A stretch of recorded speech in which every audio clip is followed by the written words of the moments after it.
Yo, what is up, guys? It's Pedro here. Great to be back with you guys on a Victory Monday, and today I will be talking about 5 players that stood out in the Washington Commanders versus Green Bay Packers Week 7 matchup. So if you guys are new, make sure to subscribe for Washington and NFL content. Really want to get to 10,000 subscribers by the end of the year, so please help me get there and hit that like button and turn on that notification bell so you never miss a video. Man, it feels so much better making a video on Victory Monday rather than after a loss. And we are close, if we can beat the Colts this week, to being 500. And I'll talk about the Sam Ehlinger news at the end of the video. But let's get into who I think impressed the most in this game. And I will be giving some honorable mentions at the end. And we'll start with one right now. Taylor Heinicke. He's not going to make it on my studs list, but he's an honorable mention because the first half, or at least the first quarter-ish, was so bad that it's just hard to give him a game ball, or at least, have him as a top 5 player from yesterday's game. In the second half, I think he had the best performance besides maybe Terry McLaurin and maybe one other player. But in the first quarter, the first 2 possessions, I don't think I ever saw worst quarterback player. Maybe only a handful of times. Every throw he had was either uncatchable or should have been intercepted. The Packers dropped 2 or 3 interceptions. I think PFF had him at 5 turnover worthy plays in the first half. He did have that 1 touchdown to Gibson. I believe that was in the first half. But besides that, he was pretty shaky. But again, the second half was just a lot better. And I think we'll get hopefully more of the second half Heinicke versus the first half, because, I think he was, a little bit nervous for the game. But yeah, so he's not going to be on the list, but he definitely gets, a little bit of an honorable mention for sure. Let's get started with the obvious one.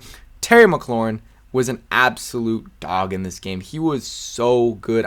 He only had 73 yards is still great. I think that's what it was. 5 catches for 73 yards.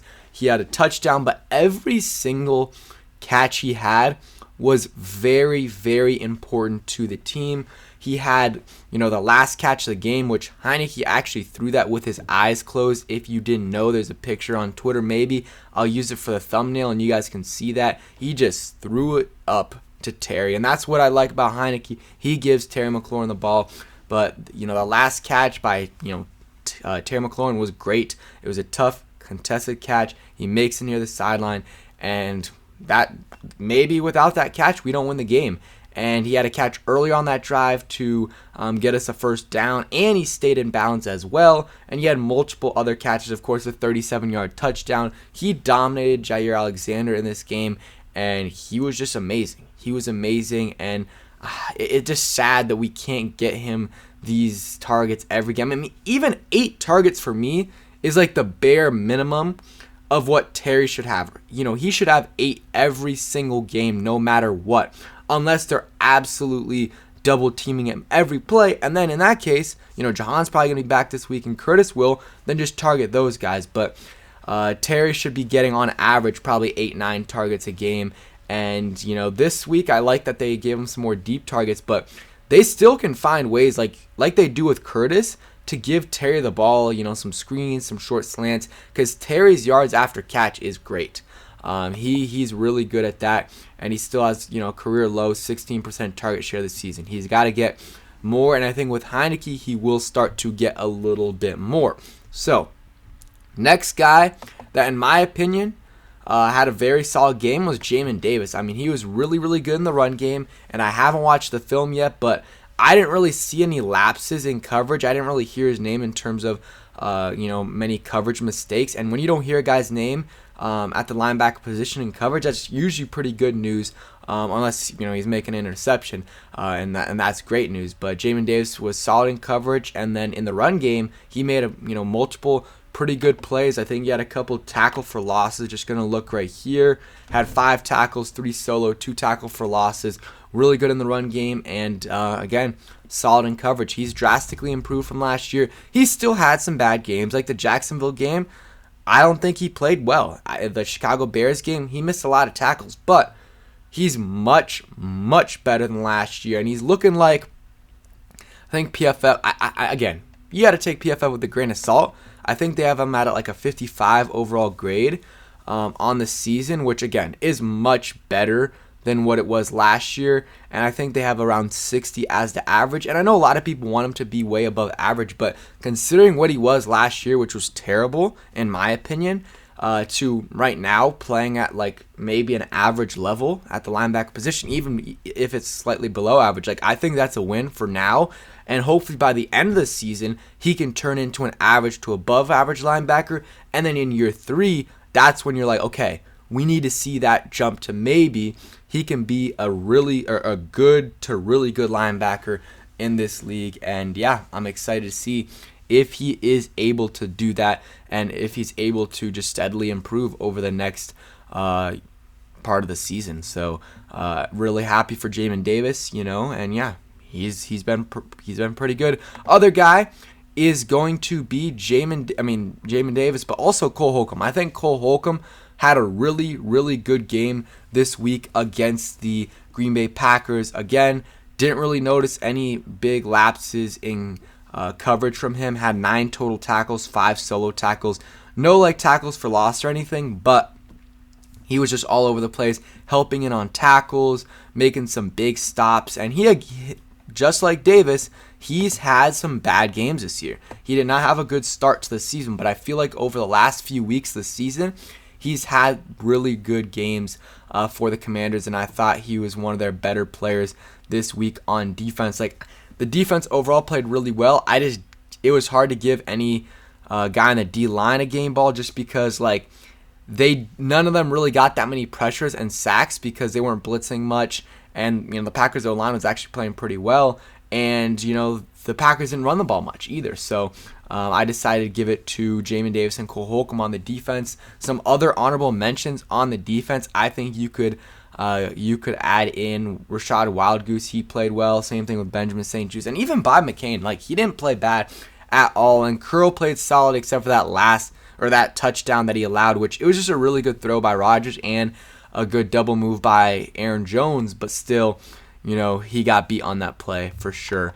Other guy that I think, and here's the top. This is from PFF, top 3 highest graded guys: McLaurin, Gibson, and Jamin Davis. And my next guy that I thought played really well was Antonio Gibson. He is a weapon on offense, and I was so excited after watching the Jacksonville game to see how they used him. He got so many targets. I think he had 50 plus 60 receiving yards in that game. They used him really, really well. And I feel like since Robinson came back, they're using him a little bit more like they did in that Jacksonville game. And I love that. This week against the Green Bay Packers, he had 3 catches for 18 yards and had 4 targets.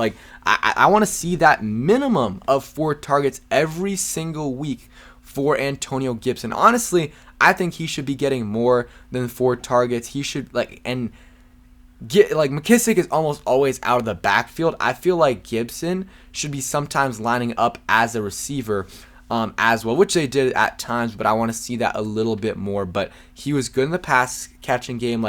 The touchdown he had was a great throw by Heinicke, but a great catch as well. A great job by him keeping those 2 feet in bounds. That's not easy to do, and he was able to do that and get that touchdown, that first touchdown on the board for the Commanders. And he also was very good as a runner. 10 carries, 59 yards, had a 20-yard carry. He was their best running back, in my opinion. I think Robinson is still getting the hang of it, and he wasn't bad. 3.7 yards per carry isn't great, but he's getting better. And Robinson, it's still going to take him another week or two, in my opinion, to really get to where he needs to be.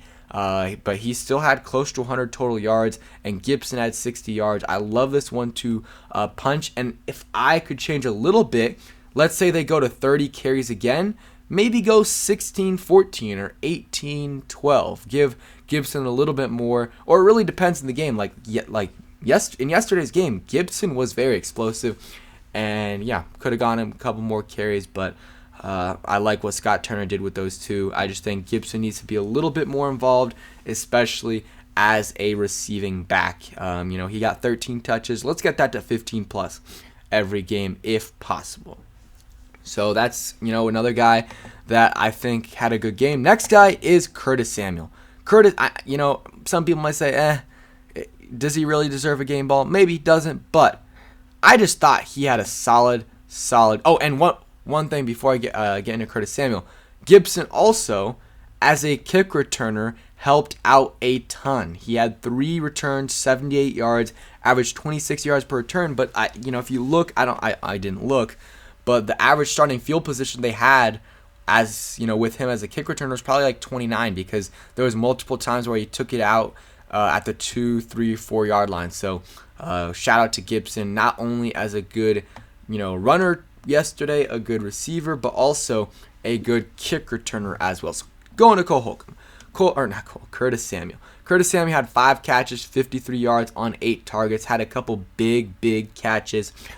He also had 5 carries, 26 yard, had a 16-yard carry. He was really solid in this game. Like, there's no denying it.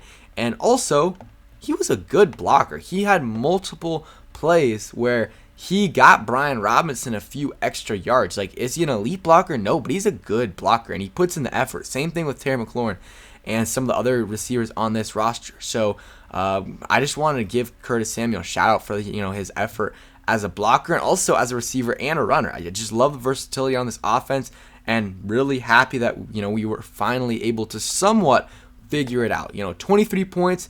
They should have had. Let's think about it. Joey Slye missed 7-yard field goal.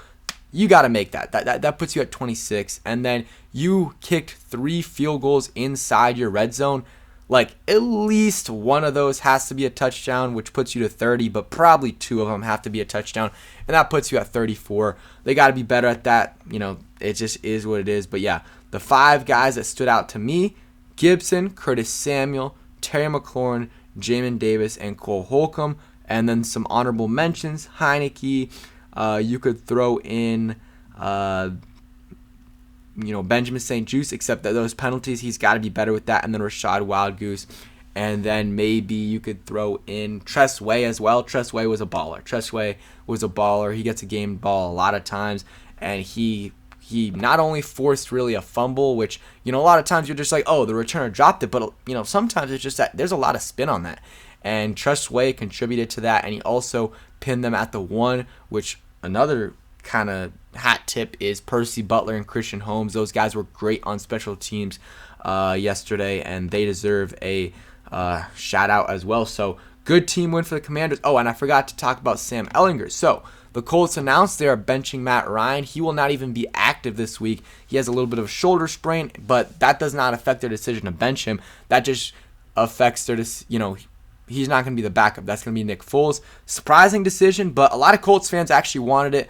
I'm not, just because they're now saying Sam Ehlinger is going to be the starter, I'm not automatically saying we're going to win this game, because, they're starting him for a reason, because Matt Ryan has not been good, and they've seen some things from Sam Ehlinger in practice, and I don't know, we're just going to have to rattle him. But he seems like he's got that gamer in him. A lot of people compare him to Heinicke, and it's just okay, if he is Heinicke, or, has that same mindset, he's not really going to be fazed by the big moment, whatever, 425 game of the week, which is Heinicke versus Sam Ehlinger, which is going to be funny. But I'm excited for this game, and, I'm going to make a video on this tomorrow, but if you guys watched till the end and you didn't see, Chase Young, very likely not going to play this week, but he might be activated, so he might practice this week and then not play, and then play the next week. So a little bit unfortunate news there. Was hoping Chase Young would be back, but it is what it is. So that's it for today's video. Hope you guys did enjoy. Let me know what players stood out to you